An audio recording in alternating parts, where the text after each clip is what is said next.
Sahabat hidup berkah channel yang dimuliakan oleh Allah Subhanahu wa Ta'ala. Bahasan kita pada malam hari ini adalah, bisakah bangsa jin itu menculik manusia? Di pertanyaan seperti ini, tentunya kita harus ada fakta dan data. Kalau kita berbicara, tentunya kita juga merujuk dari Al-Quran, merujuk dari Sunnah Rasulullah. Karena pada waktu kita merujuk dari Quran dan As-Sunnah, dari para sahabat, dari para ulama, insya Allah akan memperoleh hasil yang bagus, yang maksimal. Karena sesungguhnya yang tahu hakikat jin itu adalah Allah dan para Rasul dan para Nabi. Sahabat hidup berkah channel yang dimuliakan oleh Allah. Jadi bisakah bangsa jin menculik manusia? Ini kita akan berbicara tentang fakta. Di fakta di lapangan bahwa misteri penculikan ya, yang dilakukan jin terhadap manusia itu apakah ada? Di lingkungan kita sering mendengar ya, ada di wilayah Banyumas itu. Jadi, dan sekitarnya ada ya, makhluk yang terkenal ya, yang namanya disebut dengan makhluk cepet. Ya. Makhluk cepet itu yang biasa menculik anak-anak kecil yang pada waktu jam-jam tertentu keliaran. Dan kalau kita orang Jawa Timur, ya, kita sering mendengar kata-kata kalong wewe. Kalong wewe. Kalong wewe itu ya, kalau ada yang mengatakan wewe gombel dan sebagainya, itu kita kenal yang sering juga menculik anak-anak tertentu yang pada waktu jam-jam tertentu kemudian dia tidak masuk rumah, seperti itu. Nah, hal seperti ini apa ada relevansinya dengan ajaran Islam?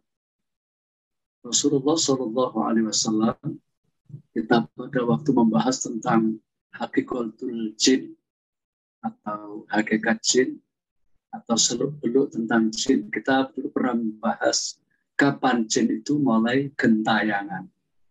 Nah, di situ dalam hadis Nabi kan Rasulullah banyak pesan ya. Pada waktu menjelang sore ikatlah bejana.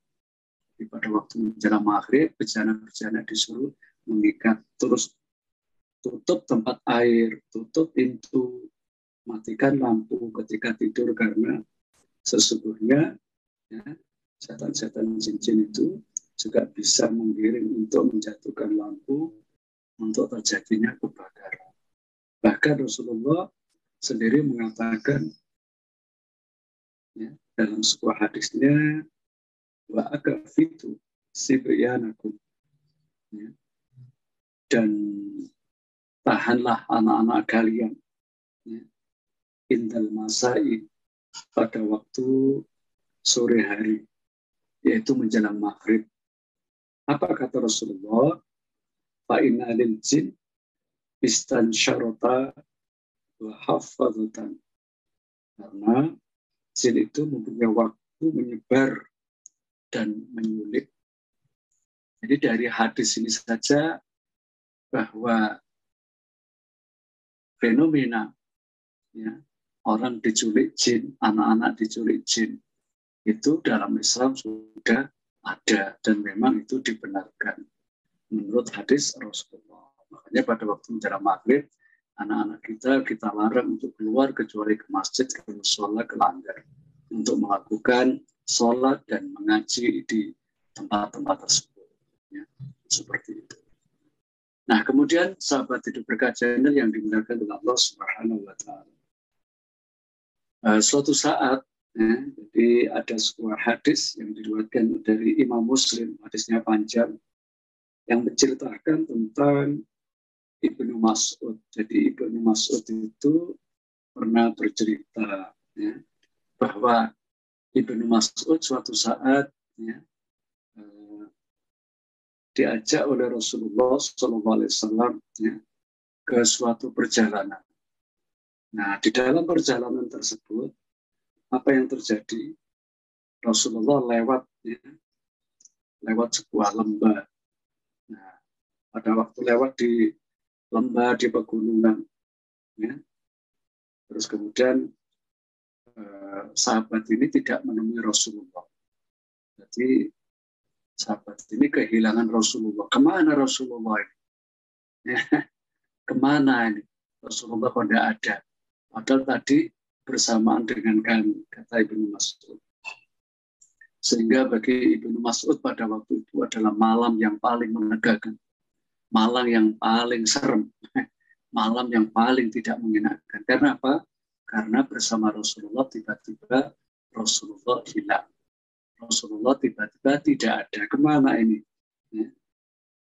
Nah, kemana? Ya, ternyata menurut Ibnu Mas'ud setelah dikasih cerita sama Rasulullah bahwa Rasulullah berkata, aku didatangi oleh juru dakwah dari kalangan bangsa jin. Lalu aku pun berangkat bersamanya, ya, untuk membacakan Al-Quran kepada teman-temannya. Jadi Rasulullah ternyata pada waktu bersama dengan Ibnu Mas'ud itu dalam perjalanan tiba-tiba tanpa sepengetahuan Ibnu Mas'ud, Rasulullah tidak ada karena memang diajak dari kalangan bangsa jin supaya mendakwainya, supaya membacakan ayat-ayat Al-Quran. Masya Allah. Jadi Rasulullah diajak tanpa sepengetahuan Ibnu Mas'ud, sehingga Ibnu Mas'ud kehilangan Nabi sampai tegang. Kemana Rasul? Kemana? Nah, menurut perasaan Ibnu Mas'ud, apa Rasulullah itu diambil siapa? Apa diculik siapa? Nah, ternyata Rasulullah memang diajak, ya, dari petinggi-petinggi bangsa jin di lembah-lembah itu, kemudian diajak untuk mendakwai bangsanya, yaitu dibacakan ayat-ayat Al-Quran, diterangkan ayat-ayat Al-Quran. Sebagaimana yang kita baca tadi pada awal kita ungkapkan tadi, yaitu surat Al-Jin ayat 1. Qul uhiya ilayya annahu istama'a nafarun minal jinni faqalu inna sami'na qur'anan ajaba. Dan telah diwahyukan kepada Rasulullah bahwa Rasulullah itu suatu saat bertemu dari kalangan bangsa jin. Kemudian kalau mereka itu mendengarkan Al-Quran, jadi di kalangan bangsa jin itu ternyata kalau dibacakan Al-Quran itu banyak di antara mereka itu ajab, yang takjub betapa agungnya Quran ini, betapa mulianya kalamullah ini. Ya, sehingga dari kalangan bangsa jin itu banyak yang mendengarkan bahkan terpesona. Maka dalam Al-Quran dikatakan ajab, takjub. Sahabat Hidup Berkah channel yang dimuliakan oleh Allah Subhanahu wa Ta'ala, itu yang pernah dialami Rasulullah. Jadi Rasulullah bukan diculik, tapi Rasulullah tanpa sepengetahuan Ibnu Mas'ud, Rasulullah diajak, ya, dari petinggi bangsa jin untuk mendakwai di kalangan bangsanya. Sahabat Hidup Berkah channel yang dimuliakan oleh Allah Subhanahu wa Ta'ala. Kemudian ada kisah juga, ya, itu di zaman Umar ibn Khattab. Ya. Jadi di zaman Ibnu Khattab, ya, itu diceritakan dari hadis, yaitu Ibnu Abi Dunya dari Abdurrahman bin Abi Layla, bahwa ada seorang laki-laki dari kaum yang keluar untuk menunaikan sholat isya. Jadi ini ada sahabat yang mau melaksanakan sholat isya. Nah, tiba-tiba, ya, ada dari kalangan bangsa jin, ya, yang menahannya, ya, hingga ia hilang. Ini jadi mau sholat ditahan dari bangsa jin, kemudian hilang. Nah, setelah hilang, kemudian dari keluarganya mengadu kepada Sayyidina Umar. Ya. Jadi mengadu kepada Sayyidina Umar bin Khattab, mengadukan perihal suaminya. Ya Amirul Mukminin, suami saya tidak ada. Ya. Sudah lama Nabi tidak adanya. Ya. Jadi istrinya disuruh oleh Sayyidina Umar untuk menunggu. Ya, pada waktu ditunggu sampai bukan hanya berpekan-pekan, ya, berbulan-bulan, tidak, tapi sampai beberapa tahun, bahkan diceritakan sampai 4 tahun hilang.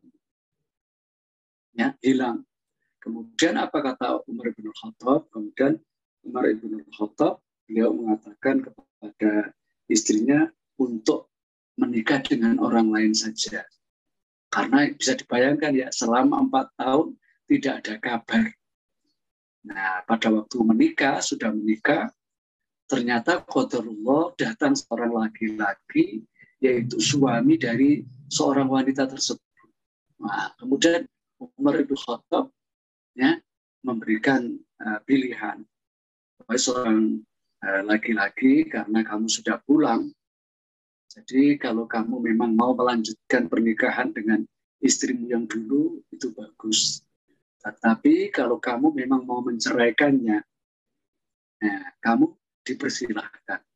Jadi ternyata sahabat hidup berkah channel yang dimuliakan oleh Allah, di zaman Umar ibn Khattab ada, yaitu dari kalangan mereka yang mau sholat isya ternyata diculik ya, dari kalangan bangsa jin selama 4 tahun. Makanya kalau di wilayah kita kadang-kadang ada seperti itu ya, bagi kita yang sudah pernah belajar tentang Al-Quran, tentang sirah Nabi dan para sahabat, insya Allah akan ketemu dengan hadis-hadis yang berkaitan dengan kaitannya. Nah, ini gambaran dan juga jawaban sekaligus. Makanya itu tadi, di dalam Islam itu bukan sesuatu yang mustahil. Ya, bahkan di kalangan bahkan Nabi Rasulullah saja pernah bukan diculik ya, sekali lagi dia bawa, diajak oleh jin untuk mendakwai mereka, sehingga sahabat Ibnu Mas'ud sampai kehilangan Nabi, dianggap malam yang paling seru. Seperti itu. Di sahabat itu berkah channel yang dimuliakan oleh Allah. Oleh karena itu kita sebagai muslim melihat itu harus dari kacamata Islam, dari Al-Quran, dari As-Sunnah. Ya. Dan sehingga kita pada waktu menghukum, pada waktu menghindari, itu kita sesuai dengan Islam. Jadi seperti itu. Ternyata fenomena ya, mulai dari anak-anak yang diambil oleh kolong WW atau WW gombel, atau kalau di Banyumas namanya cepet. Nah seperti itu, lalu kita ya dalam arti bisa dibenarkan. Wallahu a'lam.